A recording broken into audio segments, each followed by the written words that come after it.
रानीपुरा गांव में एक राजू नाम का लकड़हारा रहता था। वह बहुत ही मेहनती व्यक्ति था। वह दिन भर जंगल से लकड़ियाँ काटता और शाम के समय अपने घर चला जाता। उसको घर जाने के लिए एक जंगल से होकर गुजरना पड़ता था और गांव के रास्ते होते हुए वो अपने घर पर चला जाता। घर में उसकी पत्नी रेखा के अलावा और कोई नहीं था। रेखा बहुत ही जिद्दी और घमंडी लड़की थी। रेखा को अपनी खूबसूरती पर बहुत ही ज़्यादा घमंड रहता। वह अपने पति से बात नहीं करती। उसका पति मेहनत करके घर आता, लेकिन रेखा उससे सीधे मुंह बात तक न करती। ना उसके लिए खाने की पूछती, न पानी पीने के लिए। एक दिन की बात है, रामू जंगल में लकड़ियाँ काट रहा था। लकड़ियाँ काटते काटते उसे बहुत ज़्यादा देर हो गई। रात होने में कुछ समय शेष था। वह लकड़ियों की गठरी को सिर पर रखकर जाने लगा। रात का समय था। उसे एक खौफनाक जंगल से होते हुए जाना था। वह जंगल से जा रहा होता है कि तभी उसके ऊपर एक चुड़ैल की नज़र पड़ती है। इस जंगल में इतना सुंदर व्यक्ति कहाँ से आ रहा है? इस मनुष्य के साथ तो मैं शादी करूँगी और अपना पूरा जीवन व्यतीत करूँगी। चलो पता करती हूँ एक कहाँ से आ रहा है और किस जगह रहता है। वो चुड़ैल उसको मन ही मन पसंद करने लगती और रामू का पीछा करने लगती। रामू को इस बात की बिल्कुल भी खबर न थी। वह चुड़ैल रामू का पीछा करते करते उसके घर तक पहुंच जाती है। रामू अपने घर के अंदर चला जाता। चुड़ैल एक खिड़की के पास खड़े होकर सब कुछ देखने लगती। रामू अपनी पत्नी रेखा से बात करने की कोशिश करता। सुनो, आज खाने में क्या बनाया है? कुछ नहीं बनाया खाने में। लेकिन क्यों? मैं आपकी नौकर नहीं हूँ। अगर आपको भूख लगी है तो आप खुद खाना बना लीजिए। इतना सुनकर रामू बहुत दुखी हो जाता और वह उस रात भूखा ही सो जाता। चुड़ैल को ये सब देखकर रामू के लिए बहुत बुरा लगता। वह रामू की पत्नी को सबक सिखाने के बारे में सोचती और वापस जाकर जंगल में चली जाती। रोज की तरह रामू फिर से जंगल में लकड़ियां काटने के लिए जाता है। जैसे ही रामू जंगल के बीचों बीच से होकर गुजरता है, तब चुड़ैल उसे देख लेती। तब चुड़ैल रामू के घर के पास आती और घर के अंदर चली जाती। जैसे ही रामू की पत्नी चुड़ैल को देखती तो वो तुरंत ज़मीन पर गिर जाती और बेहोश हो जाती। तभी चुड़ैल अपने जादू से उसकी पत्नी को एक बिल्ली बना देती है और चुड़ैल रामू की पत्नी का रूप ले लेती। वह चुड़ैल रामू के लिए अच्छा स्वादिष्ट खाना बनाती। रामू की पत्नी जो बिल्ली बनी हुई थी, उसे यह सब देखकर बहुत आश्चर्यचकित हो रहा था। रोज की तरह रामू अपने घर आता। रामू की पत्नी रामू का बाहर इंतज़ार कर रही होती। जैसे ही रामू पास आता तब रेखा बोलती, अरे आ गए आप? मैं आपका कब से इंतजार कर रही हूँ। रामू यह बात सुनकर थोड़ा आश्चर्यचकित हो जाता और वह बोलता, रेखा, तुम ठीक तो हो ना?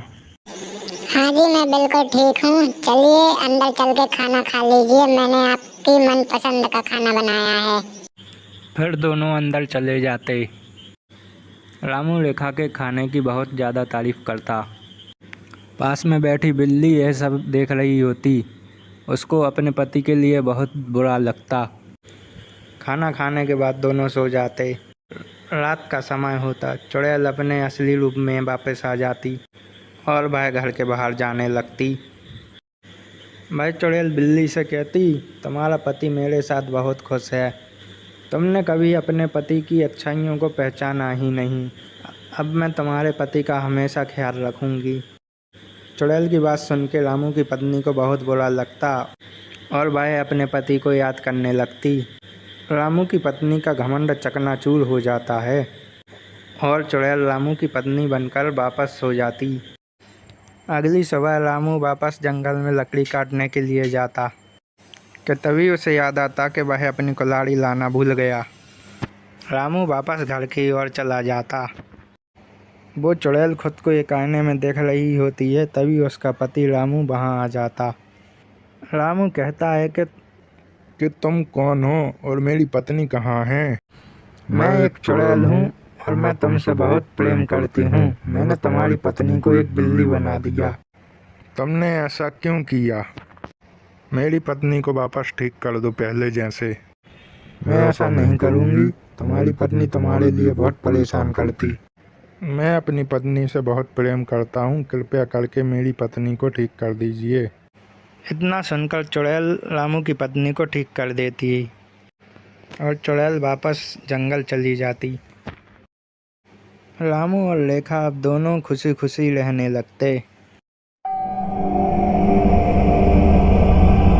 श्यामपुर गांव में एक घर था जहां सालों से कोई नहीं रहता था, लेकिन उस घर के सामने गांव के सारे लोग अपने अपने घर से रोटियां लाकर रखते हैं और थोड़ी ही देर में वो रोटियां गायब हो जाती है। सबको ही पता होता है कि उस घर में जो चुड़ैल है वो रोटियां खाती है, क्योंकि जिस दिन भी उस घर में किसी घर से रोटी नहीं जाती, उस घर में अगले दिन से खाना नहीं बन पाता और अजीब अजीब सी आवाजें आती हैं। एक दिन एक परिवार गांव में नया आता है। परिवार में एक अम्मा और उनका बेटा मोहन रहता है। मोहन बाजार से जाकर खाना बनाने का सामान लेकर आ जा। ठीक है माँ, जाता हूँ। और मोहन सामान लेकर आता है और माँ खाना बनाने में जुट जाती है। वो लोग गांव में नए रहते हैं और उन्हें कोई बताता भी नहीं है कि उनको उस घर के सामने रोज रोटी रखना है। खाना बना देती है और मोहन और अम्मा खाना खाकर सो जाते हैं। दिन सुबह जब अम्मा खाना बनाने जाती है तो जैसे ही रोटी बनती है, गायब हो जाती है और अजीब सी आवाजें आती हैं। मोहन, हाँ अम्मा, क्या हुआ? मैं रोटी बना रही हूँ और रोटियां गायब हो रही हैं और अजीब सी आवाजें आ रही हैं, जैसे कोई हंस रहा हो। ऐसा कैसे हो सकता है अम्मा? आप न मेरे सामने रोटी बनाओ, देखते हैं। जैसे ही अम्मा रोटी बनाती है, रोटी गायब हो जाती है और हंसने की आवाज आती है। मोहन भी चौंक जाता है। दोनों घबरा जाते हैं और गांव के मंदिर में जाते हैं और पंडित से पूछते हैं कि उनके साथ ऐसा हो रहा है। बेटा, गांव के बीचों बीच एक घर बना है, रोज उस घर के सामने 2-4 रोटी सुबह शाम रख दिया करो, तुम्हारी परेशानी दूर हो जाएगी। और उस घर के सामने जाकर कहना कि खाना बनते ही रोटी सबसे पहले इस घर के सामने रख कर जाओगे। लेकिन पंडित जी, ऐसा क्यों? मोहन के पूछने पर पंडित जी बताते हैं कि बहुत समय पहले की बात है। इस घर में एक औरत रहती थी। उसके घर में खाने के लिए कुछ नहीं था और उसके पास कोई काम भी नहीं था, तो वह लोगों के घर से रोटियां चुरा लेती थी। एक दिन उसने सरपंच के घर से रोटी चुराए और सरपंच ने उसे ऐसा करते पकड़ लिया। इसके बाद सरपंच ने उसको सजा दी कि उसे कोई खाना नहीं देगा और उस घर में उसे बंद करवा दिया।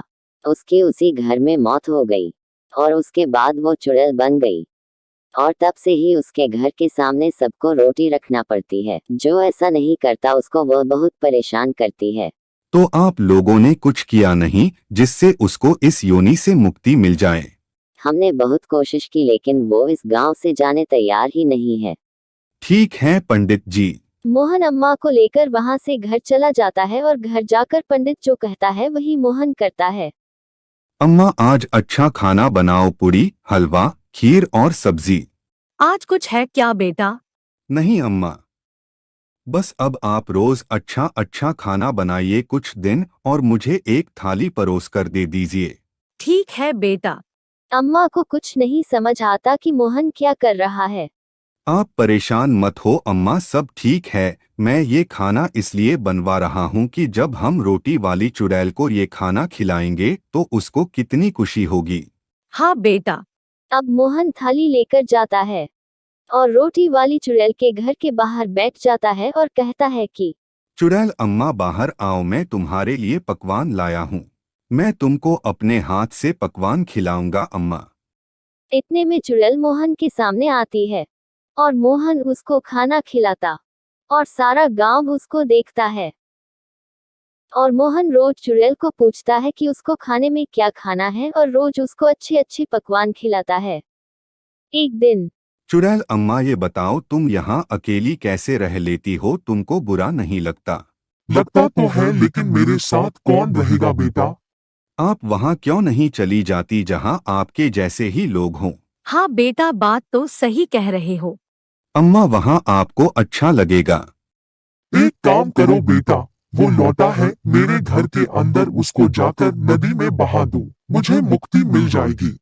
अब मुझे इस गांव से और गांव वालों से कोई परेशानी नहीं है। ठीक है अम्मा। और मोहन ऐसे ही करता है और पूरे गांव को रोटी वाली चुड़ैल से मुक्ति मिल जाती है।